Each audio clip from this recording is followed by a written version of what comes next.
Good morning, সকলকে নমস্কার আর সকলকে স্বাগতম আমার ছোট্ট স্বপ্নের জগতে। সরকারি চাকরির স্বপ্ন পূরণ করা সহজ নয়, কিন্তু ধৈর্য, পরিশ্রম আর সঠিক পরিকল্পনা থাকলে অসম্ভবও সম্ভব হয়।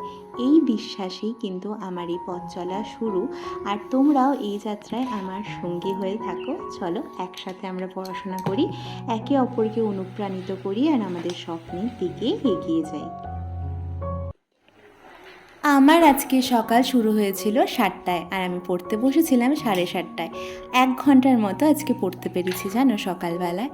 তারপর উঠে একজন হাউসওয়াইফ হিসাবে যা কাজ থাকে, রান্না বান্না সংসারের কাজ সমস্ত কিছু সেরে নিয়ে এখন স্নান করে রেডি হয়ে গেছি। ফ্রেশ হয়ে চলে গেছিলাম ছাদে জামা কাপড়গুলো মেলতে। আর এদিকে দেখো, ক্যামেরা অন করার পর আকাশটাকে আরও বেশি কিন্তু সুন্দর লাগছিল। মানে আকাশে, নীল আকাশে ওই সাদা মেঘের ভেলা, আর এত রৌদ্রোজ্জ্বল ছিল। তো আমাদের জীবনের যখন সূর্যের আলো এরকম উজ্জ্বল হয়ে উঠবে, তখন আমাদের জীবনটাও হয়তো এতটাই রঙিন হয়ে উঠবে, তাই না? আমরা যারা সরকারি চাকরির চেষ্টা করি, তাদেরকে কতটা যে ধৈর্য নিয়ে থাকতে হয়, আর কতবারই যে মন ভাঙে।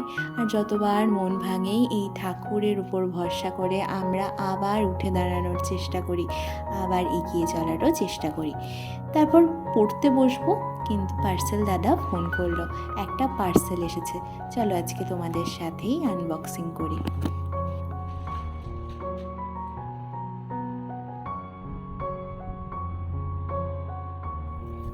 তো ফ্লিপকার্ট থেকে এটা বরমশাই অর্ডার করেছিল। এটা হচ্ছে বাড়িতে পরারই একটা ড্রেস, চলো একবার পরে দেখাই। এটা হলো এরকম, বেশ কিন্তু ভালো কোয়ালিটিটা। তো এ সমস্ত কিছু তো হলো, এখন মেইন ফোকাস পড়াশোনাতে। এই করতে করতে বেজে গেছে 12:30, আর এখন আমি বসে পড়েছি পড়তে। আজকে আর সময় নষ্ট করা চলবে না, কারণ মোটামুটি আমি 11:30 12টার মধ্যে পড়তে বসি, আর আজকে সকালবেলাটাও মাত্র 1 ঘন্টাই পড়তে পেরেছি। তাই এখন আর সময় নষ্ট না করে আমি পড়তে বসে পড়েছি। তো আমি সিডিপির রিভিশন দিচ্ছিলাম। তো আজকে এটা পড়বো গ্রোথ অ্যান্ড ডেভেলপমেন্ট। আচ্ছা, গ্রোথ অ্যান্ড ডেভেলপমেন্টের জন্য একটা তোমাদের ছোট্ট একটা পয়েন্টস বলি, যেটা হলো পপ, POP, পপ, যেটা হলো শর্টকাট ট্রিক্স। এর ফুল ফর্ম হলো প্রোগ্রেসিভ অর্ডারলি প্রেডিক্টেবল চেঞ্জেস। তো এই করতে করতে পড়ছিলাম, মোটামুটি এখন অনেকটাই হয়ে গেছে। আর একটু আমি সাথে ড্রাই ফ্রুটস খাচ্ছিলাম, কারণ আমার একটু খিদেও পেয়ে গেছিলো। সকালে আজকে হেভি ব্রেকফাস্ট করিনি। যে কী হয়েছে, তো আরেকটা পার্সেল দাদা ফোন করলো, আরেকটা অর্ডার দেওয়া ছিল, এটা ছিল মিশোর থেকে। চলো কী আছে তোমাদের সাথে দেখাই। আর হ্যাঁ, এটা কিন্তু স্টাডি পারপাস, মানে স্টাডি মেটেরিয়াল বলতে পারো, ওয়ান টাইপ। তো তোমরা গেস করতে পারছো কী আছে। হ্যাঁ, এখানে একটা কিউট পাউচ আছে, যেখানে আমি আমার পেন পেন্সিল সমস্ত কিছু ভালো করে অর্গানাইজ করে রাখতে পারবো, যেটার কোয়ালিটিও কিন্তু খুব ভালো এসছে। এখানে 2টো চেম্বার আছে, তো বেশ ভালো। তারপর আমি পড়াশোনা করি, তারপর আর ক্লিপস নিয়ে নিই। আর এখন কিন্তু সন্ধেবেলা, আর সন্ধেবেলা আমাদের এখানে খুব বৃষ্টিও হচ্ছিল, জানো তো। তারপর বৃষ্টিতে একটু রিফ্রেশ করার জন্য দুধ চা। সচরাচর আমি খুব একটা যে দুধ চা খাই তা না, ভালোবাসি তো বটে, কিন্তু খুব একটা যে খাই তা না। তারপর করে নিয়েছিলাম চা সবার জন্য আর নিজের জন্য। তারপর সবার সাথে বসে একটু সময় কাটালাম, তারপর চা খেলাম। এখন ব্যাক টু আবার মাই স্টাডি। তো এখন আমি একটা, যেহেতু আমার টু ডু লিস্টটা আজকে করা ছিল, যে আমি একটা কোয়েশ্চেন পেপার সলভ করব। তো চলো দেখা যাক কোন ইয়ারের কোয়েশ্চেন পেপারটা সলভ করি।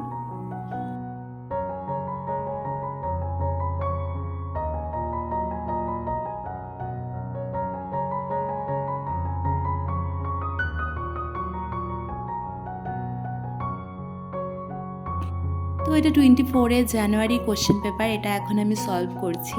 আর সলভ করার পর কত নাম্বার পেলাম আউট অফ 30-তে, সেটাও তোমাদের সাথে শেয়ার করব। সেখানে যদি আমি 10 মার্কস বা তার বেশি বা তার কমও পাই, সমস্তটাই শেয়ার করব। এখানে মার্কসটা কিন্তু আসল মোটিভ না।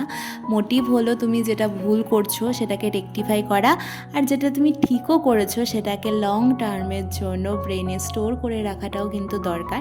তার জন্য অ্যাজ আ সেলফ অ্যাসেসমেন্ট হিসেবে পড়ার পাশে পাশে এই কোশ্চেনিয়ার সলভ করাটাও কিন্তু খুবই দরকার, যেটা আমি অনেক থেকে থেকে শিখেছি, তাই তোমাদের সাথেও শেয়ার করে নিচ্ছি।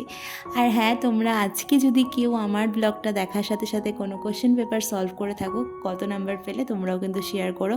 আমি লাস্টে অবশ্যই শেয়ার করবো যে আমি কত পেলাম। So let's learn, work hard and achieve our dreams with together.